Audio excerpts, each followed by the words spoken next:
ఒకటండి, ఆర్మీ జవాన్లు మీకు ఎలా ఉంటుందంటే, ఒకసారి మీరు ఆ పర్వత ప్రాంతాన్ని ఊహించుకోండి. పులాందేవి చిన్న చిన్న మనం ఎలా అనుకుంటాం కదా, ఇక్కడ అంతా ఫారెస్ట్, దట్టమైన ఫారెస్ట్, పర్వత పంక్తులు.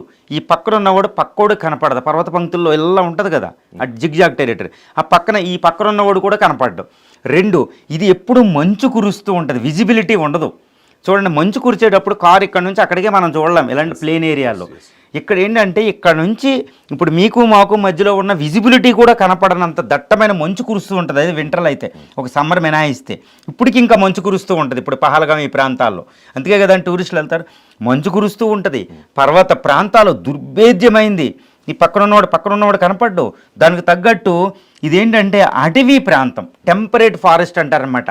ఈ అటవీ ప్రాంతం ఉంటుందన్నమాట. సో దట్ ఇది మళ్ళీ ఇంకోటి ఏంటంటే, ఈ నదులు, సింధు నది ఉపనదులు ఉంటాయి కింద, సట్లెజ్, బియాస్, రావి, చేనాబ్, జీలం. మళ్ళీ వీటికి ఉపనదులు లెడ్డార్, ఇప్పుడు పహల్గాంలో లెడ్డార్ రవి ఉంటుంది, లేక్స్ ఉంటాయి, కిషన్ గంగా, ఇలాంటి రివర్స్ ఉంటాయి అన్నమాట. ఈ రివర్లు ఏంటంటే జిగ్జాగ్ ఎక్కడో ప్రవహిస్తూనే ఉంటాయి. అందువల్ల నదీ మార్గాలు, పర్వత ప్రాంతం, అటవీ ప్రాంతం దుర్భేద్యంగా ఉంటుంది, మనం ఊహించుకున్నట్టు కాదండి. అందువల్ల ఆర్మీ ఉన్నప్పటికీ ఆర్మీ కంట్రోల్ చేయడం, టెర్రరిస్టులు కంట్రోల్ చేయడం అసంభవం అనమాట. ఇప్పుడు ఫర్ ఎగ్జాంపుల్ 42 టెర్రరిస్టుల సైట్లు ఉన్నాయి జమ్మూ అండ్ కాశ్మీర్లో, పీఓకేల వాళ్ళకి.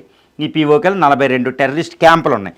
ఈ క్యాంపుల్లో సుమారు ఒక 4,000 నుంచి 5,000 మంది టెర్రరిస్టులు ఉంటారు. చూడండి, 4,000 నుంచి 5,000 టెర్రరిస్టులు. ఇప్పుడు పహల్గాంలో 4-7 టెర్రరిస్టులే ఇండియన్ ఆర్మీని ఎలా ఏడిపిస్తున్నారు చూడండి.